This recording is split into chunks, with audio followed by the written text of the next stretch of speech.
Hey guys, Dejan Kovacevic of DK Pittsburgh Sports. Welcome to Double Shot of Steelers. It's presented by FanDuel. I'm going to try to support the coach here at least a little bit. It's not easy to do these days. But hear me out before you go freaking out in all capital letters and Facebooking me, okay? Just when he stands there in front of us, when he is answering questions formally, he isn't in a spot to just be completely honest. We can all agree on that, right? So when he's asked today at his press conference, do you plan on schematic changes? He can answer that any which way he wants and fairly not be accused of lying.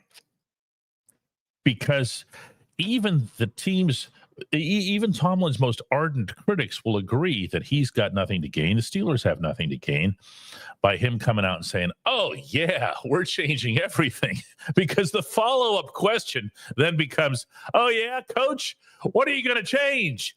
Well, as long as I'm doing the Jim Carrey liar thing, I'm going to tell you all my schemes and everything else. And just wait till we get stuck in an elevator together.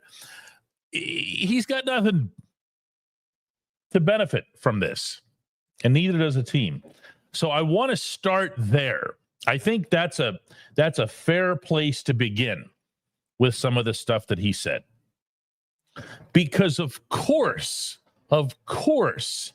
he said that they weren't going to change anything schematically.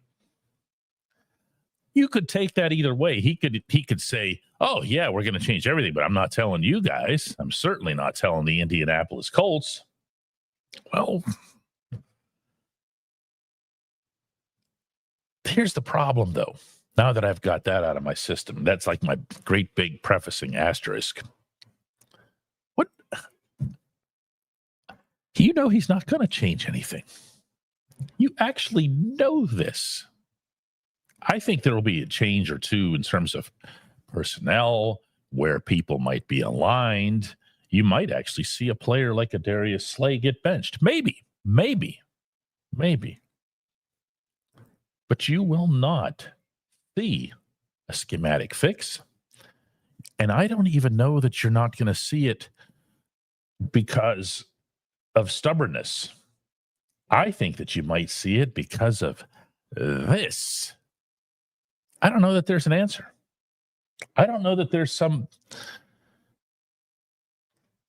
brighter football minds than mine have looked at this and said, oh, geez, yeah, no. Like that, we're just going to let this one slide. Next problem. It's a mess. It's a great big mess. But the mess, as I mentioned to you yesterday, has to be solved pretty much from within. Yes, of course, people can be brought in from the outside, just as Jabril Peppers was brought in from the outside. But you've seen the impact that Peppers has had, which is negligible to be kind. That's likely what'll happen when bringing in somebody else from the outside. This has to be fixed from the inside, and it has to be fixed by these two gentlemen.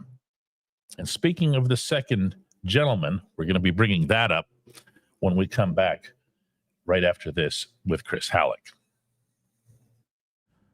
For those of you who are doing real work in construction, in a warehouse, if you're a mechanic, you want reliable, comfortable gear to help you perform well on the job. Brunt Workwear's got you.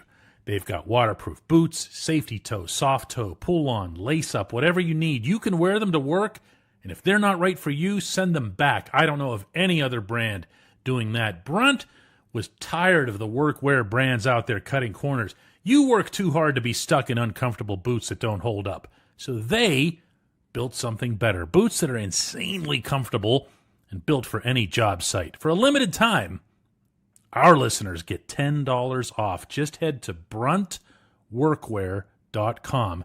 Use the code DK Sports and you're good to go. After you order, they'll ask you where you heard about Brunt. Do us a favor here at DK Pittsburgh Sports and tell them it was from this show. Welcome back. Joined by Chris now. Hi, Chris. Hey, what's going on?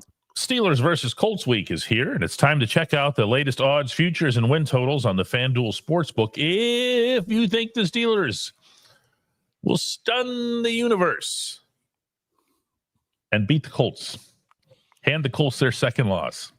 Lock in your bets today. Whatever your game, the FanDuel Sportsbook delivers the latest lines, futures, and specials so that you can join in on all of the action. General, no phrasing of my question trap for you or anything like that, Chris. Your impression of Tomlin's approach today?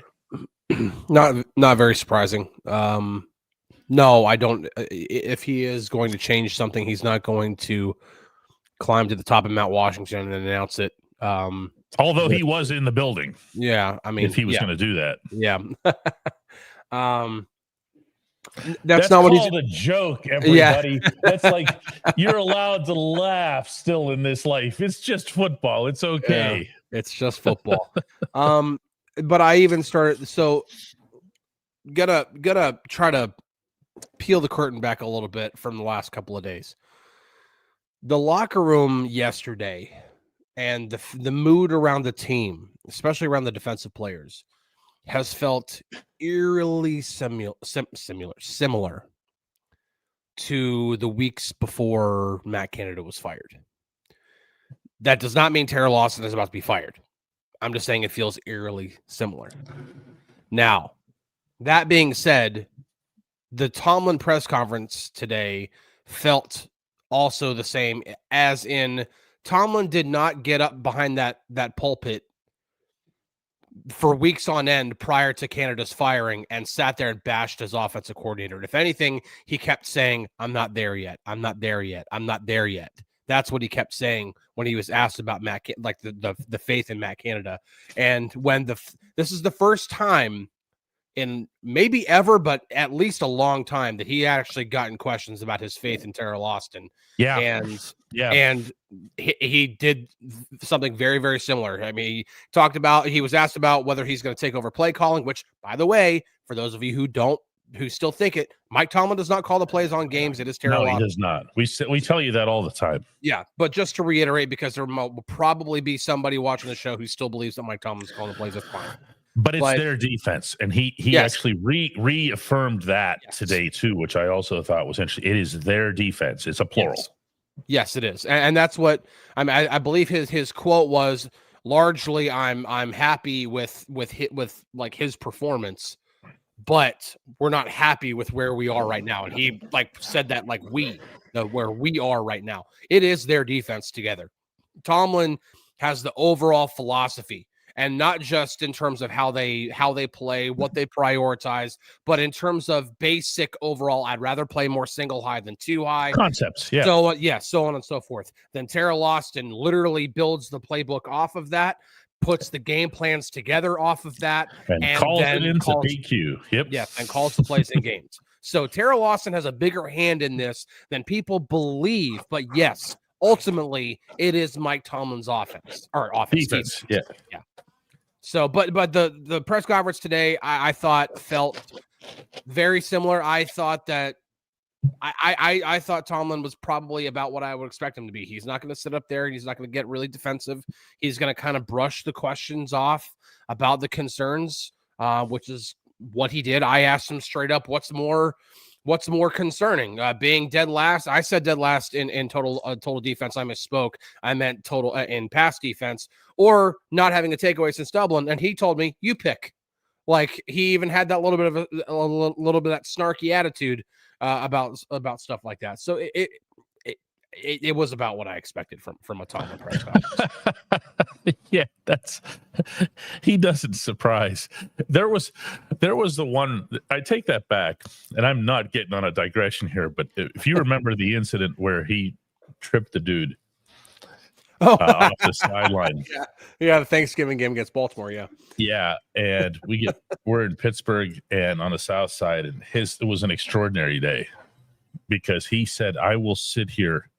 There was not going to be any of that, where Bert Loughton, the media relations guru, stands off to the side and says, 1 more, 2 more questions, 1 more for coach. Anything else for coach? Anything else for coach? Okay.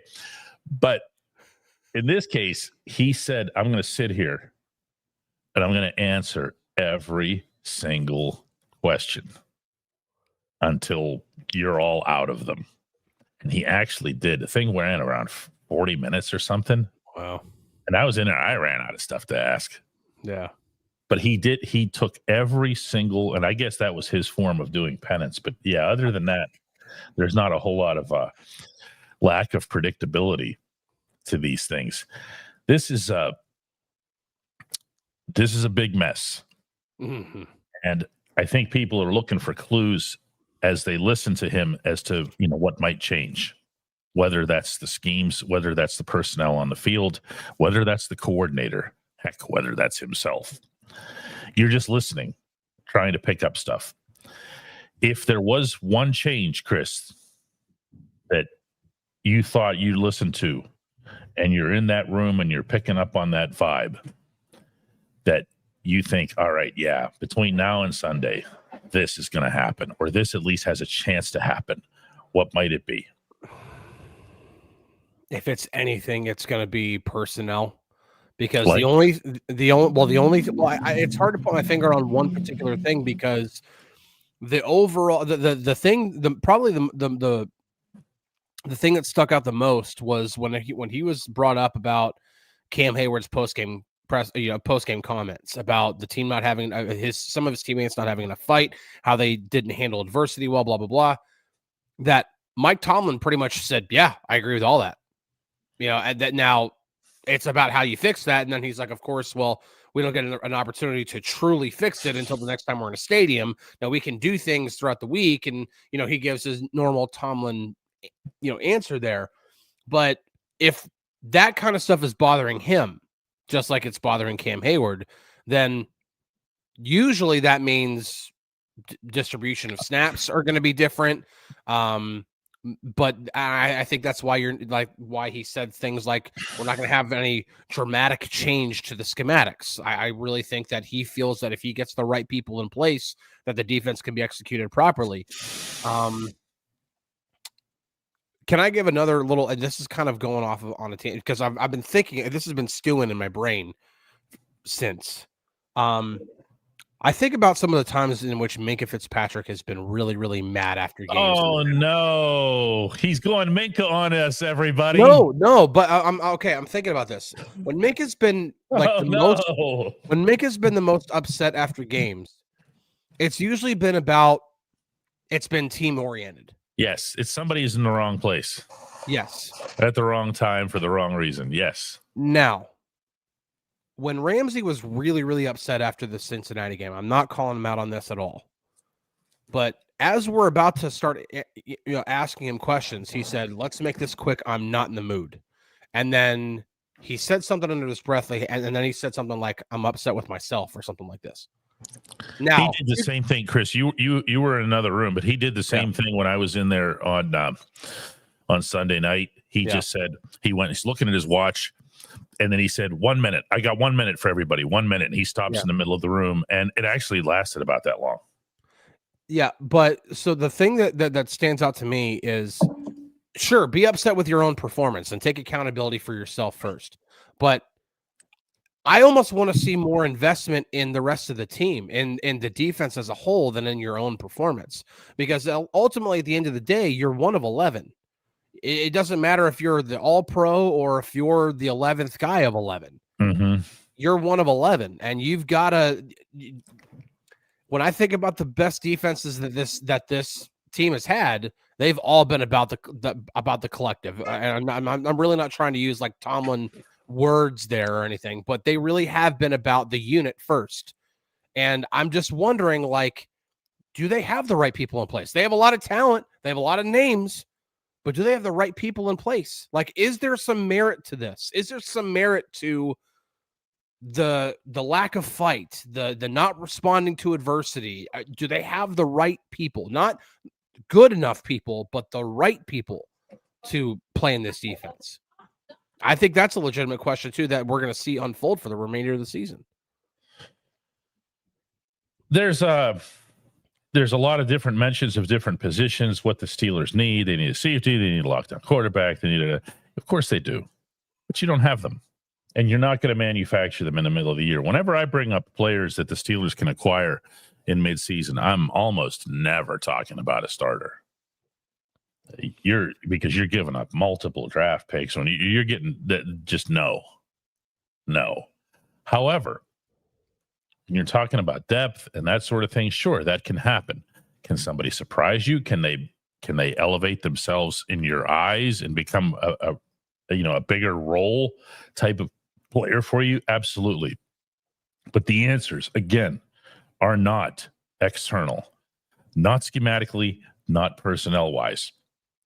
What they have to do is they have to get a whole lot more creative and show some ingenuity and come up with schemes that legitimately surprise an excellent offensive coordinator in Shane Steichen.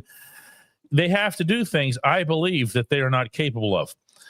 So if you take all of that, Chris, and you say, what's my solution here? This is where I think they're going to end up. Okay, this isn't a prediction, but it's just based on, the different things that he said today and the reality on the ground, so to speak.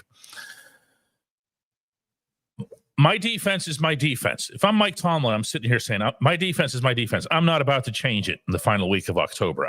Because I can't really. All right, we've been talking about communication issues and this guy being in the wrong spot, and now we're going to just reinvent everything.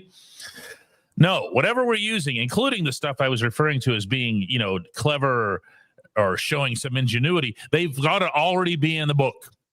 They've got to already be there. And we saw some of it in Dublin, to their credit, to the credit of Tomlin and TA. We saw they handled the Vikings perfectly. They outcoached the Vikings, including schematics. They gave the Vikings stuff that they were not prepared for. It was already in their book. It was already there. All right. So then you go into hunker down mode. And believe it or not, this time it's not a criticism. It usually is when I say it. And you say, this is my playbook. This is all I've got. This is this thing right here. This is all I've got. I need players who can execute this.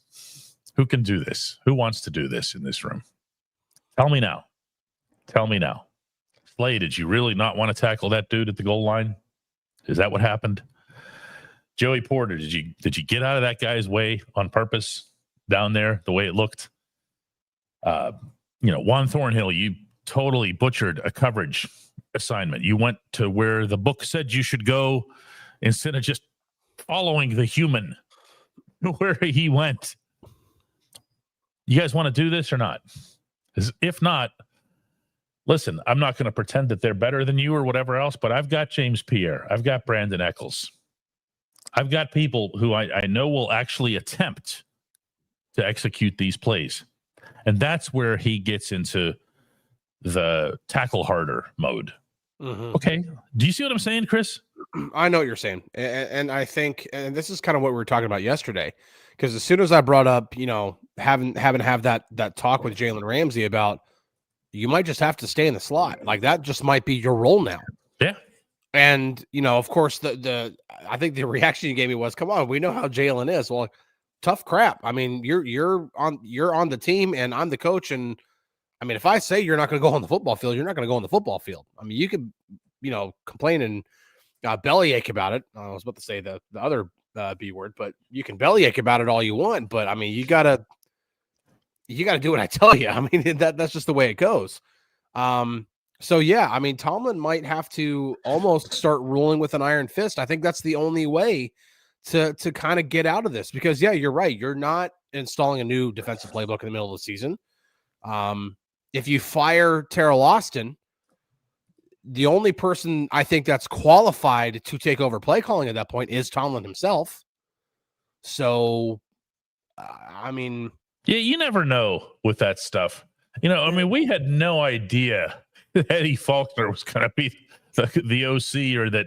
But he wasn't Mike, calling the plays, though. I know Mike Sullivan was, but Mike Sullivan went back to even didn't it go back to his JV high school days or something when he called plays? And so, yeah, he's got some of that. I think he was an OC in the NFL. Let me look real quick. I don't know. Make sure I Google the right Mike Sullivan, though. Yeah, that one's having trouble with the offense of his own. Wasn't that on the same day, by the way? What? That both Mike Sullivans were let go in Pittsburgh? That sounds right. Yeah. I think it was. I think I remember making a really dumb joke like it's a bad day to be named Mike Sullivan. Yeah, that sounds right. Leroy says there are other old heads at the NFL on the defensive side, thinking mainly of Steve Spagnuolo. How do they keep up with the trends? How do those guys keep up with the trends, but our team hasn't been able to? When I think of coordinator slots in general, I don't think of people who can keep up with trends. I think of people who can set them. Yeah.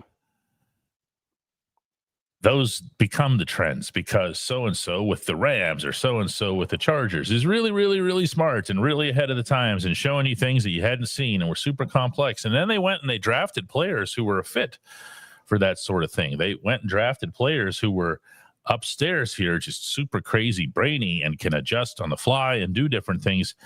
I mean, we saw in the New England formula for a lot of years, Tom Brady did not care if he had supersonic athletes. I mean, he loved it when he had a Randy Moss, but he also loved it when he had his various, what was the dude's name? Hogan?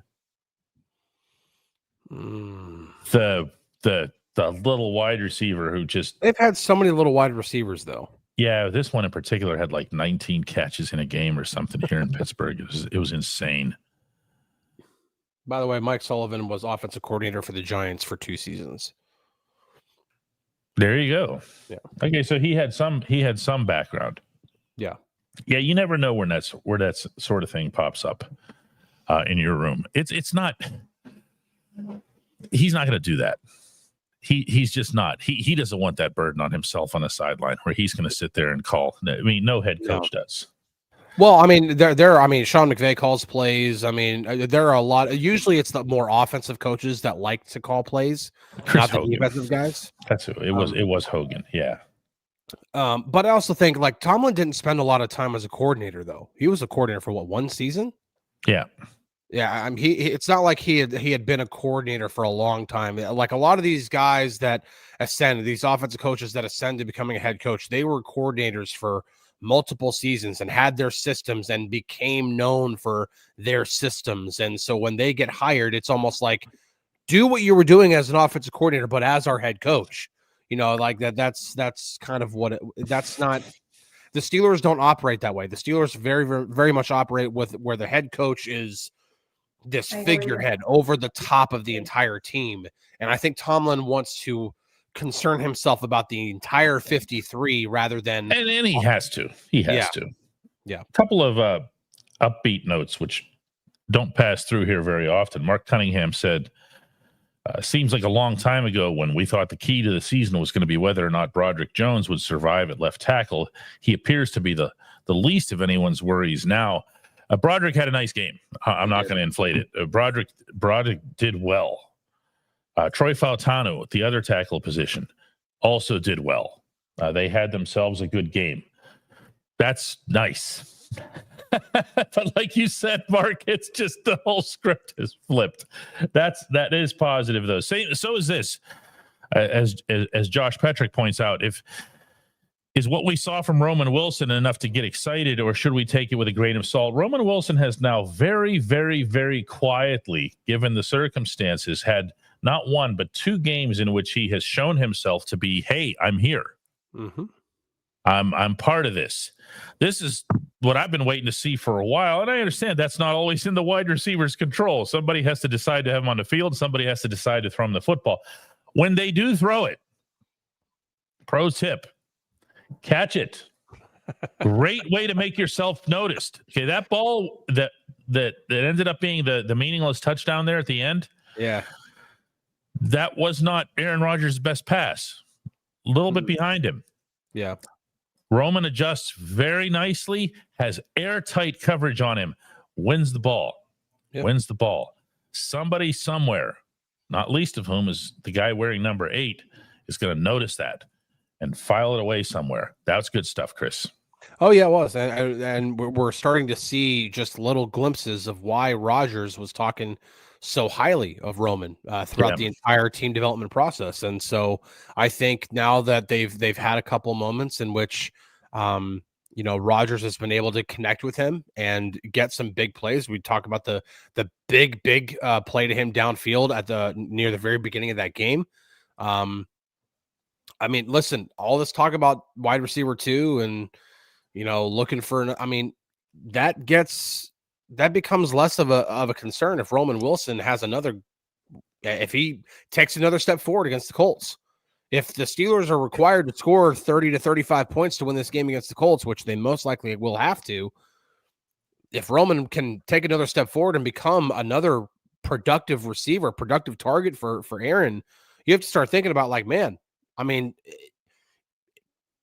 do we really need to part with a second-round pick to go get a Jacoby Myers?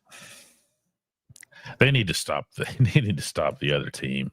Yeah, that's the concern. And I realize that's us going back on stuff that we were talking about, 2-3 weeks ago. But that's the nature of an evolving NFL season. Every week is so massive in terms of writing your story.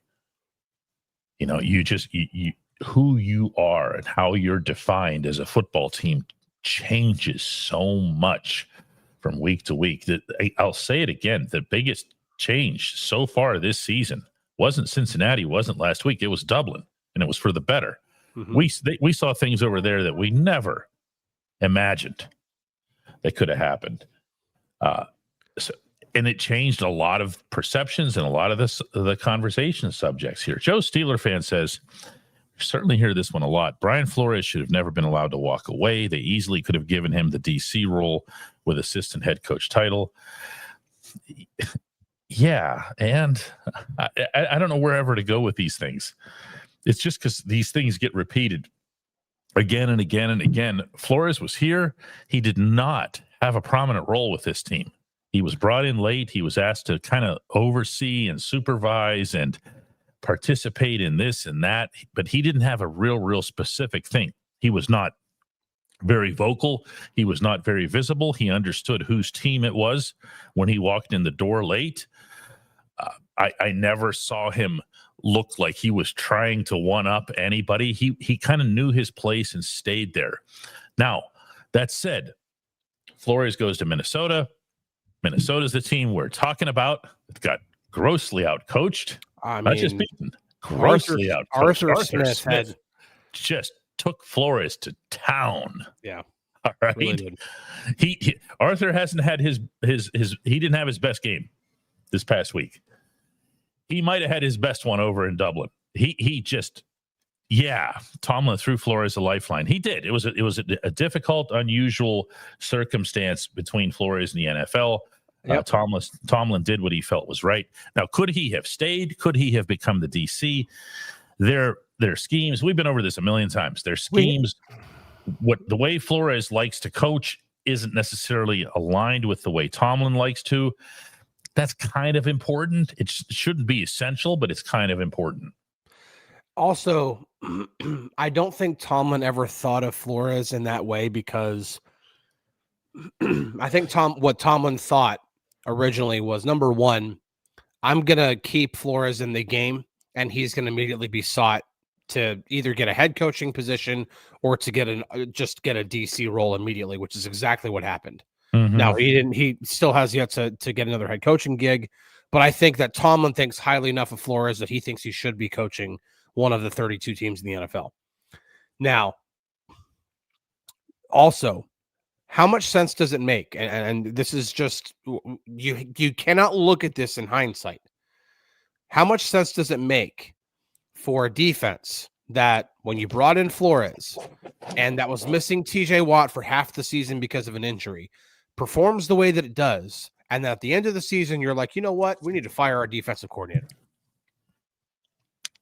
It doesn't make it. You don't see that happen very often. It's almost not quite, but it's almost as backwards as the Pirates firing their pitching coach after finishing 7th in the league in ERA.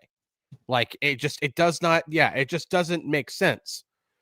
And so I understand, but everybody's looking at this through hindsight that they've seen the defense only go downhill from there. They have only seen Brian Flores go to Minnesota and be very, very successful, even though Minnesota's defense is not nearly as good this year as it was last year. Mm-hmm. But still, this is just another one of those narratives that fans are grasping on because the defense is. It's understandable. You're looking for things that could have gone a certain way and everything else. Tony comes in with a $20 contribution. Appreciate that. Says, of all the many issues with the Steelers, the one I never hear addressed is the decline in strength and conditioning. There's been a clear drop over the past 5 or 6 years. Both lines are manhandled regularly. I have a couple different things to say about this, Tony. One is that if you're ever looking for injury commonality, and you don't really say that, but I'm just going to throw it out anyway. When guys get hurt, with very few exceptions, they get hurt just because they're getting hurt. Not to make anybody conjure up their memories of this, but the way Deshaun Elliott got hurt, there's not strength and conditioning. Anything that can happen is some extremely large human comes down on your knee and bends it the wrong way. The fact that he has ligaments intact right now. It's incredible. It's a testament to his strength and conditioning.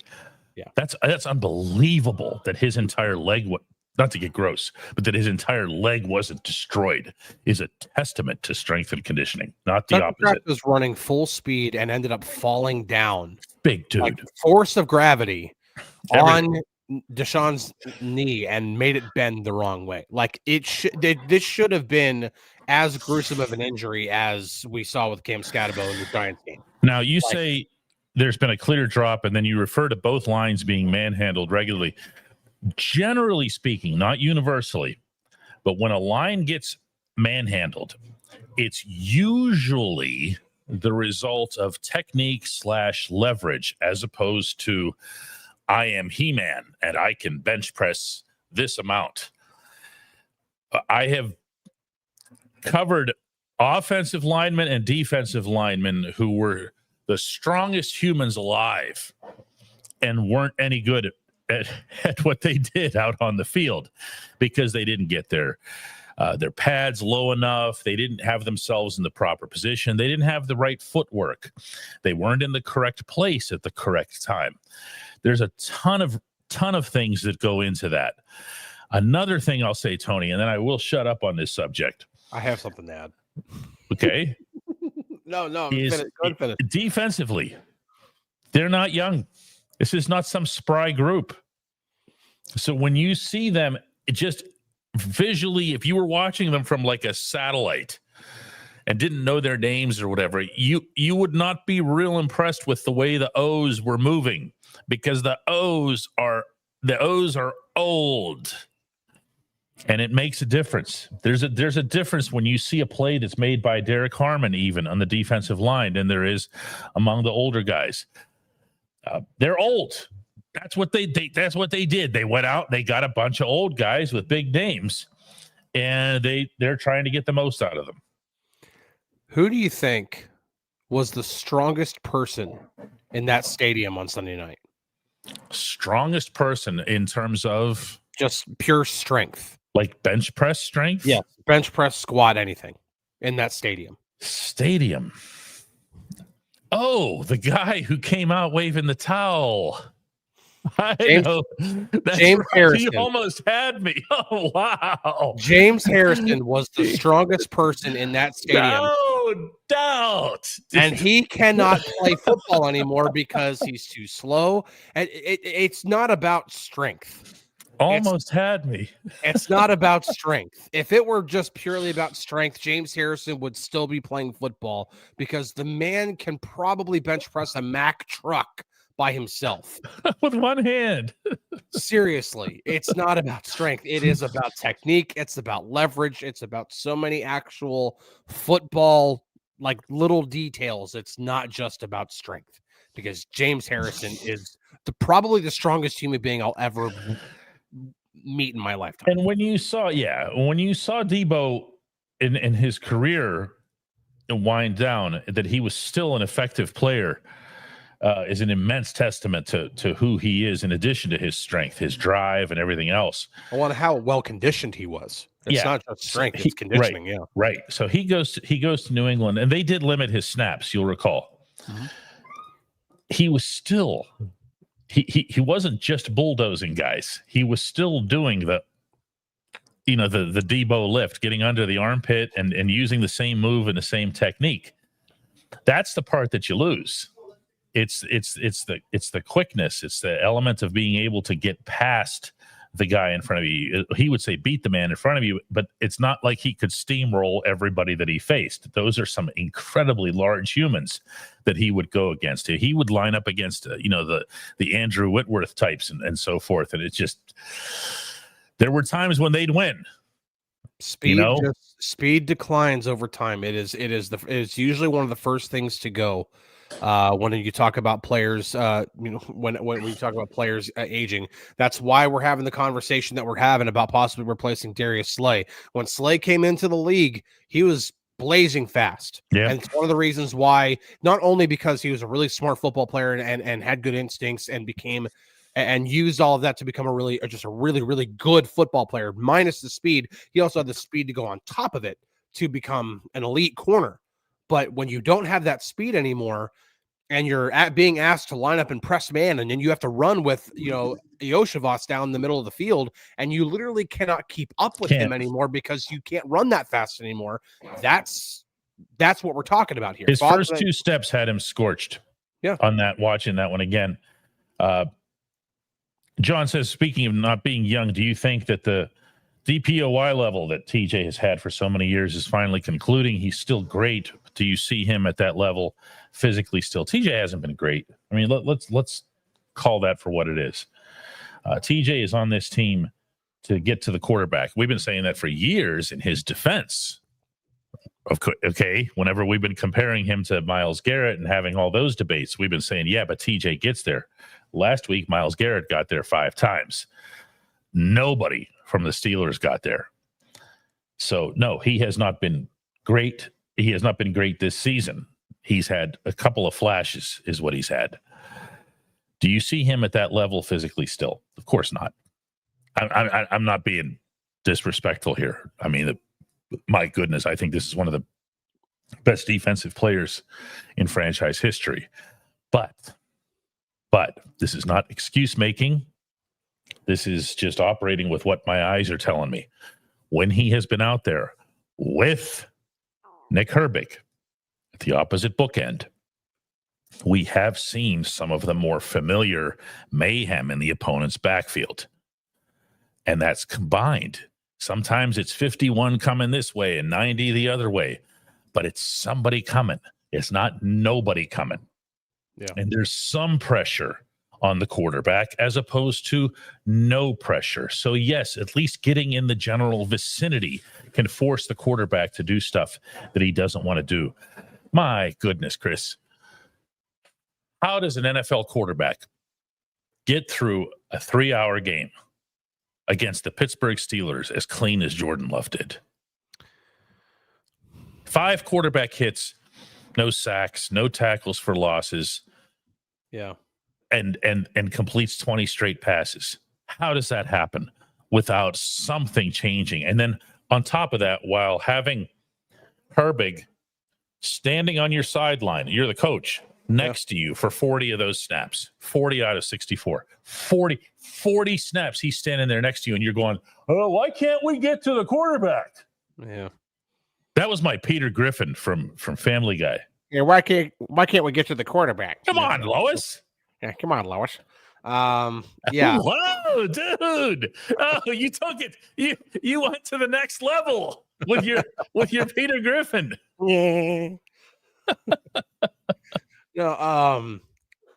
Yeah, Nick Herbig, I think he had 3 pressures and 11 pass rush snaps. I mean, come on.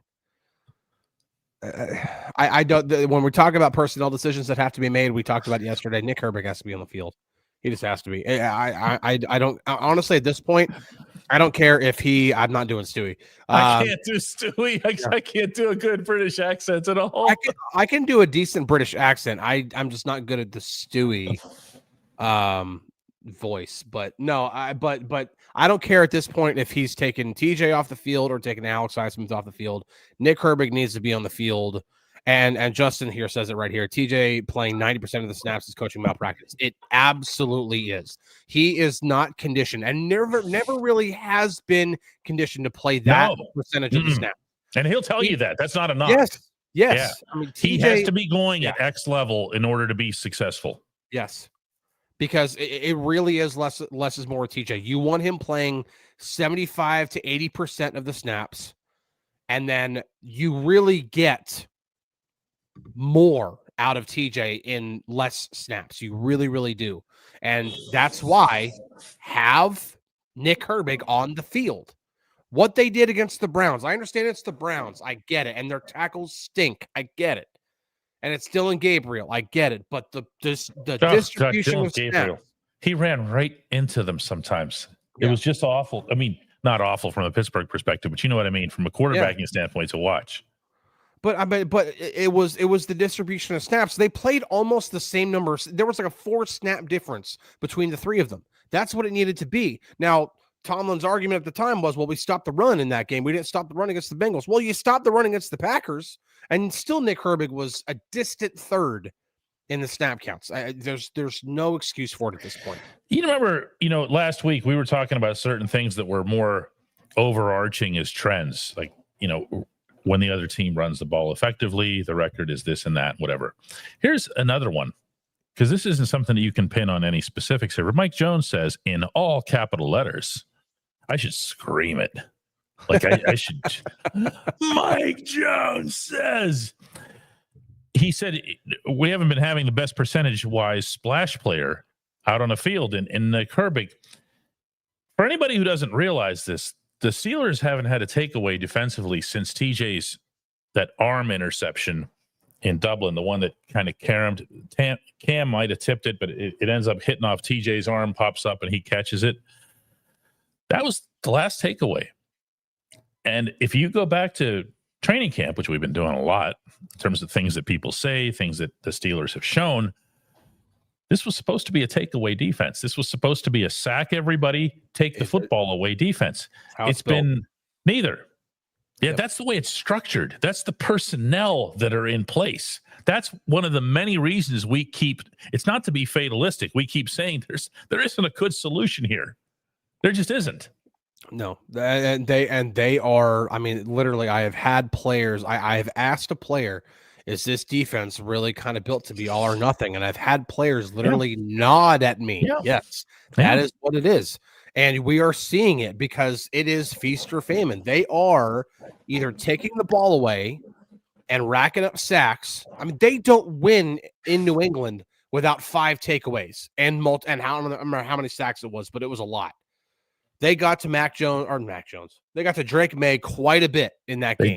They took the ball away 5 times. They don't win that game without it. They don't win the game in Minnesota. For as well as the offense played, they don't win in Minnesota without the takeaways and without the sacks. They just don't. When they're playing that way, that's how the defense is successful. That's how they limit the scoring. That's how they'll give up yards like crazy. They'll finish in the bottom third in yards. Doesn't matter to them. If they can be top of the league in takeaways, that's what they want. William McDuffie questions the reality component of Family Guy and says, how can 2 American parents have a child with a British accent? Never mind that it's an infant that's speaking, and never mind that the dog is like, what is Brian like Stewie's brother? Is that what that is? Or he's just the dog? He's just accepted that he's the dog. He's just the dog. He's just the dog. His voice, there's nothing. I'm sorry. There's nothing that makes me laugh like the Brian stuff. Although have you ever seen the scene where the group of people gets on the plane and somebody asks Stewie if they can switch seats? Oh God, find it. I don't remember. There's so much Family Guy, man.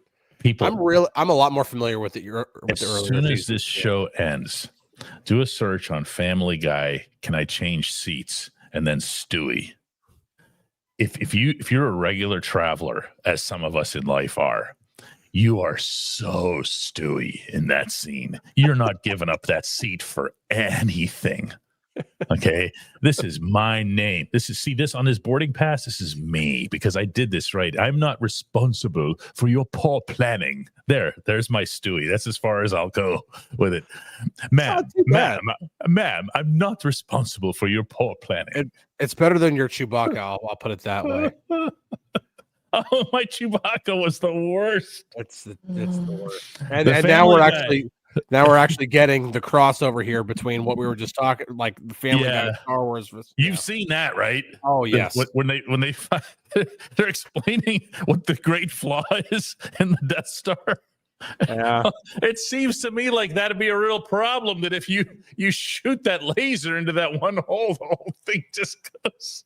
I just love that the monster inside of the moon or the planet, whatever it was Meg, and that was her cameo in the entire thing. And then the spaceship literally flies back. She goes, "Shut up, Meg." Oh no, Sam Gale brings us back down to earth with more Facebook, like all caps, says the defense just has to be average. No, it doesn't. No, it doesn't. To win games. Yeah, to win games. Oh yeah, to win games. You're not doing anything to play. You're not doing any damage with the defense being average. But now the defense has a mountain to climb to be average, which is part of the reason for all the relative hopelessness. Is what you could have seen, what you could have foreseen before Cincinnati, is a team that would eventually build itself up into a comfort level defensively that it could execute at a playoff contention level, given the names on the team, given the pedigree, given the approach, all of that. Boom. In Cincinnati. And then if that wasn't, what's up? There he is. What's going on? You don't have to not talk. You can say hi to everybody. Come say hi. Hello, everybody. Now, you're not in the camera shot. All the way in. This is our guy. How you doing, everybody? Have a great day. Pittsburgh Downtown Partnership, keeping our city clean. And it is clean. Listen to the liars. He's making sure that it's clean. He is. He works really hard. That's right. Yeah, he does, actually. The secondary needs to be average. The front seven needs to be special. Yeah, but that's not how it was built either. Nope. In fact, if I remember the correctly, coverage people thing. They were the coverage people. You know, they were the coverage people. That would have been like the village people, except that they were the same thing. Yeah, they could have done like YMCA before every snap. They were the coverage people. Oh man, these guys are not macho men. That's for sure.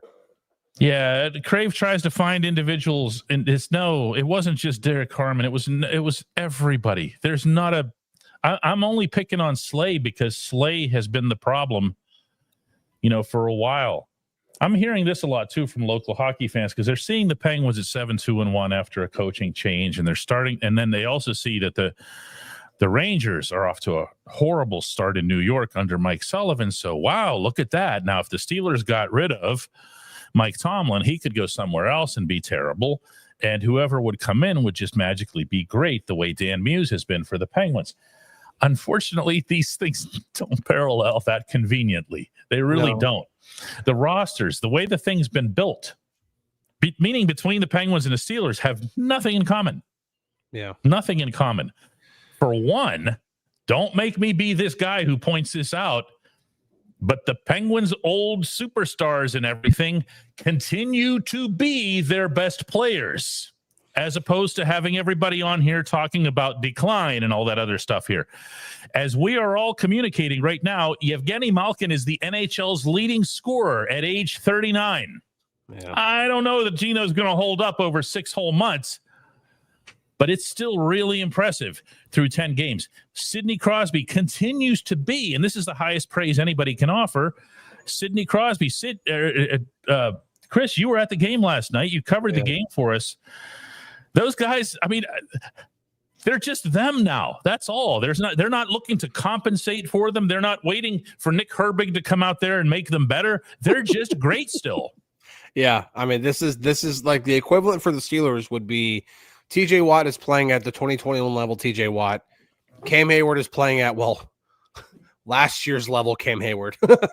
I mean, Cam's been okay. Cam's been good. Cam's been good. I don't think he's a problem. Right. But Jalen Ramsey would be playing at 2021 level. Jalen Ramsey, like that's the equivalent here. Now, the only merit that I think the idea of a coaching change has, and we're not really going to get into coaching change when it comes to Steelers because we know it's not happening, is I think there are certain times in which a coach kind of overstays their welcome. It happened in Philadelphia with Andy Reid. Andy Reid didn't stop being a good coach. It just stopped working in Philadelphia. I like this. Yep. He goes to Kansas City, and granted, they get Patrick Mahomes, and that helps put them over the top. But he continued being a good coach. He just also got a future Hall of Fame quarterback, and that helped put them over the top, and he's won multiple Super Bowls. Meanwhile, the Eagles, they stayed a good franchise, got a new coach in, and now they've won multiple Super Bowls with multiple coaches. And sometimes there's a good organization and there's a good coach, and it works for a long time. But we're not getting into the differences between Andy Reid and Mike Tomlin. They're two very, very, very different coaches. One's offensive minded, one's defensive minded. They both go about their business in two different ways. What I'm just saying is that would be the argument to make when you're talking about a change in head coach for the Steelers. But it's a pointless discussion because it's not going to happen. So it's not going to happen. However, it can have an effect. I will say that it's clear, super clear to me that in hindsight that Sullivan had, in fact, his message had gotten stale. His style had gotten stale. And when you see the way the Penguins are just flying around the puck right now, the way they're swarming, the way they're sticking up for each other, they're being a lot more physical. They got more depth. They're letting the children play sometimes. That part of it is refreshing. And I know from talking to people way high up inside the Penguins that they felt energized by Muse's arrival like from day one. That didn't start at Madison Square Garden with that big win to open the season. That started really early. They've been very, very good. And in some cases here, as Joe points out here, great. Chris covered Sidney Crosby's 1700th point last night. And do you know what was probably most impressive on that entire play? And this is why I wrote about it last night. Philip Hollander got there was a rebound that was kind of going to the corner, and Hollander busted his tail to go win that puck battle, and he knocked it back down low to behind the net where Sid was.